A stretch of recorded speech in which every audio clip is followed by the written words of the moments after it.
হাই বন্ধু বান্ধৱীসকল, মোৰ অন্য এটা নতুন ভিডিঅ'লৈ আপোনালোকক স্বাগতম জনাইছোঁ। প্ৰথম আৰু দ্বিতীয় পৰ্যায়ৰ নিৰ্বাচন শেষ হ'ল। এতিয়া শেষৰটো নিৰ্বাচন, তৃতীয় পৰ্যায়ৰ নিৰ্বাচনৰ বাবে ৰাজনীতিক নেতাসকলে একদম মাৰাথান প্ৰচাৰ চলাই ফুৰিছে।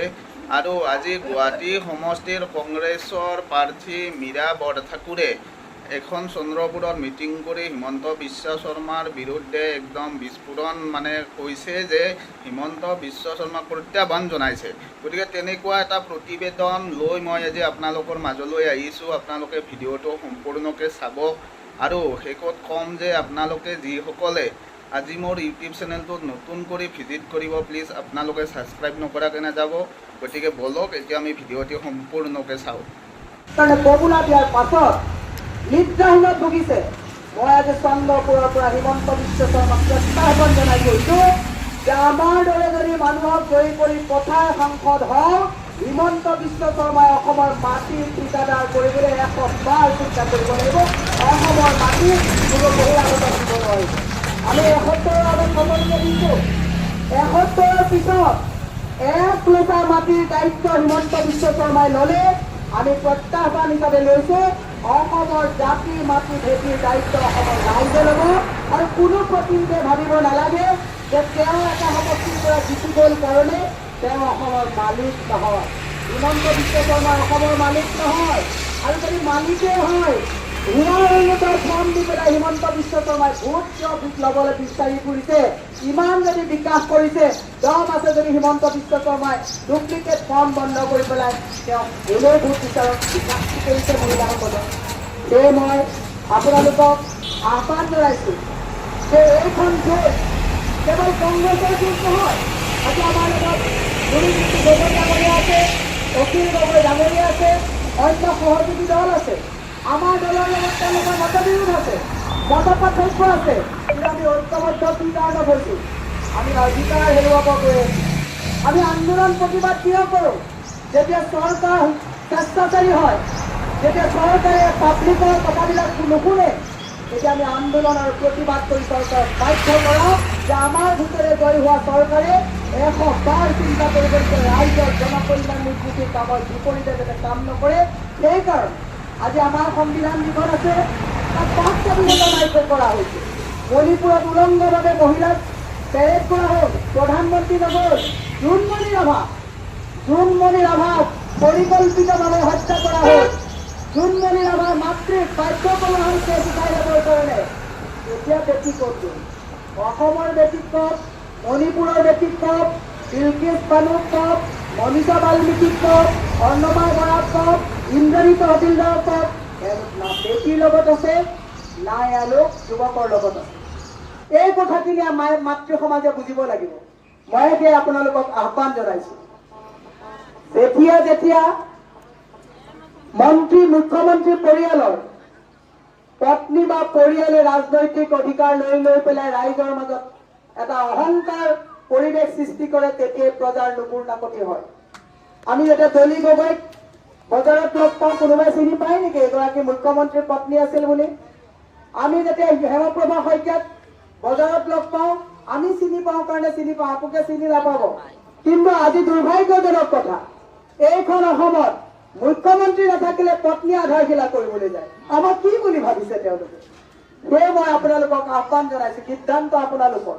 ভোট কাক দিব এই কথাত আপোনালোকক আমাৰ কোৱাৰ অধিকাৰ নাই।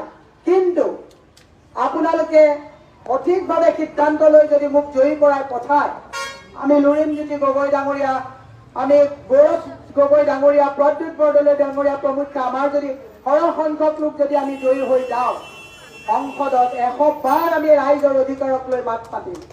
আজি খোৱা পানীৰ যি সমস্যা আছে, নিবনুৱা যিবিলাক সমস্যা আছে, চন্দ্ৰপুৰৰ আজি ডাম্পিং ইয়াৰ্ডক লৈ পেলাই যিবিলাক আন্দোলন প্ৰতিবাদ হৈছে, আমি তাত আছোঁ। আজি ইণ্ডাষ্ট্ৰিয়েল যিবিলাক গ্ৰথ আছিলে গোটেইবিলাক বন্ধ হ'ল। আজি জাগিৰোড পেপাৰ মিলৰ কথা কওক, যোগীঘোপাৰ কথা কওক, এই গোটেইবিলাক এটা এটাকৈ এওঁলোকৰ দিনত কংগ্ৰেছৰ দিনত প্ৰতিষ্ঠা কৰা এটা ব্যৱসায় বন্ধ হৈছে। এইখন চৰকাৰে 11,442খন স্কুল বন্ধ কৰি মদৰ দোকানৰে এওঁলোকে ৰাজহৰে হেলিকপ্টাৰ চলাইছে। দুৰ্ভাগ্যজনক কথা। সেয়ে মই আপোনালোকক আহ্বান জনাইছোঁ, সঠিক সিদ্ধান্ত লৈ আপোনালোকে অহা 7 তাৰিখে হাতৰ চিনত ভোট দি যদি আমাক জয়যুক্ত কৰে, মই এটা কথা আপোনালোকক শেষৰবাৰৰ কাৰণে কৈছোঁ, খিলঞ্জীয়াৰ ঘৰত যদি বুলডোজাৰ লাগে আমি সন্মুখত খাৰা হ'ম। 100 বাৰ চিন্তা কৰিব লাগিব যে বুলডোজাৰ চলাবলৈ আহোঁতে এইসকল খিলঞ্জীয়া অকলশৰীয়া নহয়, আমি তেওঁলোকৰ লগত আছোঁ। সেয়ে আপোনালোকক আহ্বান জনাইছোঁ যে আপোনালোকে আশীৰ্বাদ কৰক, সহযোগিতা কৰক। আপোনালোকৰ আশীৰ্বাদ আৰু সহযোগিতাই আমাক কাম কৰাৰ সুবিধা দিব। সকলোৰে সুস্বাস্থ্য আৰু দীৰ্ঘায়ু কামনা কৰি আপোনালোকক এটাই শেষত আহ্বান জনাইছোঁ, 7 তাৰিখৰ দিনা আমাৰ যিবিলাক বুথ অফিচ থাকে, বুথ অফিচত কেৱল যে কংগ্ৰেছৰ মানুহ থাকিব, ৰাইজৰ দলৰ থাকিব, অজাপৰ থাকিব, এনেকুৱা কথা নহয়।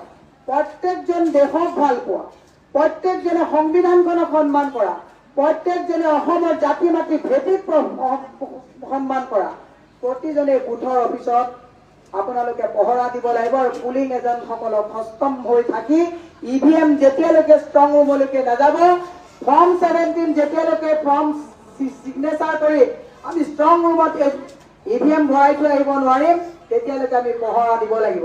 কাৰণ আমাৰ পহৰাটো সূক্ষ্ম হ'ব লাগিব, শুদ্ধ হ'ব লাগিব। প্ৰধানমন্ত্ৰীৰ নিচিনা চকীদাৰ হ'ব নালাগে, যিজন প্ৰধানমন্ত্ৰীয়ে চকীদাৰ কৰি এটা এটাকৈ আমাৰ বস্তু আদানী আম্বানীক চমজাই দিলে।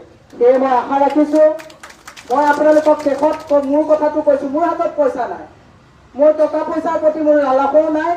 মই আপোনালোকক টকা পইচা দি পেলাই ইলেকশ্যন খেলিবও নোৱাৰোঁ। মই আপোনালোকক এটাই কথা কৈছোঁ, আপোনালোকে মৰম কৰক, সহযোগিতা দিয়ক। মই যদি জিকি আহোঁ, মই আজিয়ে ৰাইজক প্ৰতিশ্ৰুতি দিছোঁ, কোনো কামৰ কমিশ্যন বিচাৰি মীৰাবৰ ঠাকুৰ নাযায়। কাৰণ মোৰ চহকী বা ধনী বহুত টকা থকাৰ বাসনা থকা হ'লে মই চৰকাৰ থাকোঁতে বিজেপিক প্ৰত্যাখ্যান জনাই পেলাই ওলাই নাহিলোহেঁতেন। সেয়ে মই আপোনালোকক আহ্বান জনাইছোঁ যে আপোনালোকে কেনেকুৱা সাংসদ পঠাব, সংসদত আপোনালোকৰ হৈ মাত মতা সাংসদ পঠাব নে নৰেন্দ্ৰ মোদীয়ে যি কথা কয় মন কী বাত শুনাই তালি বজোৱা সাংসদ পঠাব, সিদ্ধান্ত ৰাইজৰ। আৰু সেই সিদ্ধান্ত শুদ্ধ সিদ্ধান্ত হ'ব বুলি আশা ৰাখি আপোনালোকৰ সুস্বাস্থ্য আৰু দীৰ্ঘায়ু কামনা কৰি সকলোৰে সহায় সহযোগিতা আৰু আশীৰ্বাদ বিচাৰি মোৰ বক্তব্য মই সামৰণি মাৰিছোঁ। মোৰ যিহেতুকে আৰু মিটিং আছে, আপোনালোকক লুৰিণজ্যোতি গগৈ ডাঙৰীয়াই খুব সুন্দৰভাৱে কথাখিনি ক'ব। মই এতিয়া ওলাই যাম, কিন্তু আপোনালোকে যাতে কোনো ওলাই নগৈ মিটিঙৰ যাতে সৌষ্ঠৱ আপোনালোকে বৰ্তাই ৰাখি খুব সুন্দৰভাৱে মিটিংখন পৰিচালনা কৰে, তাৰ কাৰণে আহ্বান জনাইছোঁ।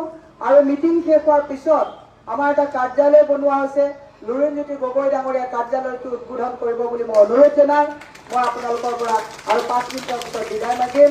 জয় হিন্দ, জয় অসম।